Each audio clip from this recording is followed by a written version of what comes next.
আমার ঘড়িটা পেরে দেও না। আরে আয়, আমি ওখানে বসছি, আমার উপরে দাঁড়িয়ে তুই পেরে দে। আরে আম্মু আসতে, আমার ঘড়িটা যেতে না ছিঁড়ে। এই সুমিয়া, এখন তুমি এই ঘড়িটা নিয়ে বাসায় যাও, এখানে আর আসবে না উড়াতে, তাহলে নষ্ট হয়ে যাবে। ঠিক আছে আম্মু? আরে সুমাইয়া, মন খারাপ করিস না, তোকে পিকনিকে নিয়ে যাবো, সেখানে গিয়ে তুই ঘুড়ি উড়াইস। মামা, কখন পিকনিকে নিয়ে যাবা? এই তো এখনই। আরে আম্মু, কখন নিয়ে যাবা আমাকে পিকনিকে? এই তো আম্মু, খাবারগুলো প্যাকেটিং করেই তোমাকে নিয়ে যাব।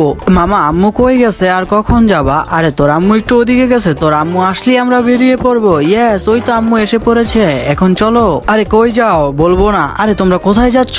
আরে কেউই তো বার্তা দিল না, যাই আমি ওদের পিছনে পিছনে চলে যাই। আরে মামা, এই জায়গাটা তো অনেক সুন্দর। এই তো আমি এখন বারবিকিউ বানাই নেই, এই নাও তোমরা এখন বারবিকিউ খাও। আরে আমাকেও দাও। আরে মা, বারবিকিউটা অনেক মজা হয়েছে। আরে ওরা তো খাওয়াই বিজি আছে, এই সুযোগে আমি পেপসির বোতলে আমার ড্রিঙ্কসটা ভরে নেই। এই তো ড্রিঙ্কসের বোতলটা এখন ফেলে দেই। ও ভাগ্যিস বেঁচে গেছি, ওরা দেখে নাই। আরে তুমি এখানে বসে আছো কেন? যাও চুলায় গিয়ে বারবিকিউ করো। আমাকে দিয়ে কাজ করাবা না, দাঁড়াও মজা দেখাচ্ছি। এই তো মরিচ ফাঁকি দিয়ে ভরে দেই। আরে এই নে, এটা খা। আর কি দেখছিস? ওই দেখো ভাইয়া, আমি কি দেখছি। ভিডিওটি ভালো লাগলে লাইক করে চ্যানেলটি সাবস্ক্রাইব করো, আর তোমার ফোনে কত % চার্জ আছে তা কমেন্ট করো।